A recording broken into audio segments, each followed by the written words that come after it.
जिसे ना बंदूकें रोक सकी न सीमाएं, जिसने सिर्फ भारत में नहीं विदेशों में भी आजादी की लौ जलाए रखी, वो नाम था रास बिहारी बोस।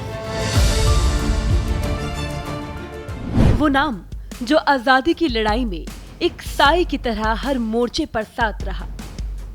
वो क्रांतिकारी जिसने अंग्रेजों की नींव हिला दी।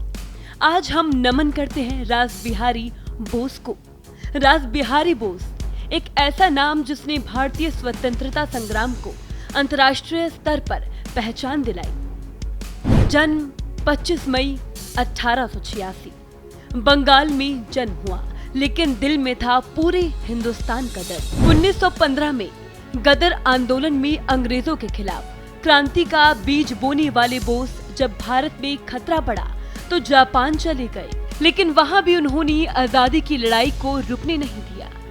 यही वो शख्स थे जिन्होंने नेताजी सुभाष चंद्र बोस को इंडियन इंडिपेंडेंस लीग की कमान सौंपी और आजाद हिंद फौज की नींव मजबूत की। रास बिहारी बोस आजादी के असली रणनीतिकार थे। 21 जनवरी 1945 को उन्होंने दुनिया को अलविदा कहा, लेकिन उनकी क्रांतिकारी सोच और बलिदान आज भी हर देशभक्त के दिल में जिंदा है। वही रास बिहारी बोस को उनकी पुण्यतिथि पर सभी श्रद्धांजलि दे रही है। 25 मई 1886 को बंगाल की सुब्रपुर में जन्मे रास बिहारी बोस बचपन से ही तेज, जागरूक और देशभक्त विचारों से आप्रोत थे।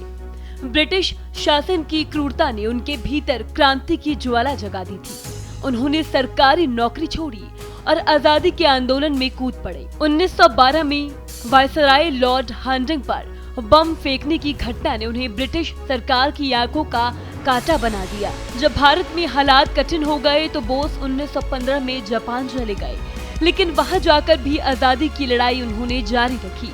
उन्होंने इंडियन इंडिपेंडेंस लीग की स्थापना की और यहीं से शुरू हुई एक नई क्रांति की शुरुआत। जापान में रहकर उन्होंने भारतीय प्रवासियों को एकजुट किया और अंग्रेजों के खिलाफ वैश्विक समर्थन जुटाया। उनकी रणनीति और विचारधारा ही आजाद हिंद फौज की नींव बनी। वही एक बार फिर जापान में रास बिहारी बोस की क्रांति की गूंज उठी।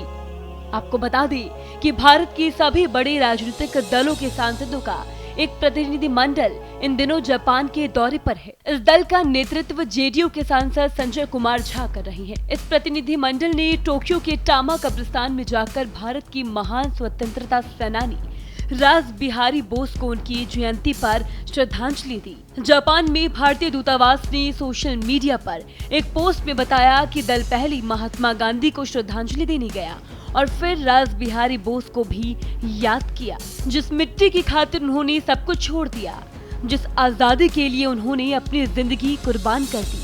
आज उसी आजाद भारत की धरती से हम रास बिहारी बोस को नमन करते हैं। फिलहाल इस खबर में इतना ही। इसी तरह की और खबरें देखने के लिए देखते रहें भारत एक्सप्रेस।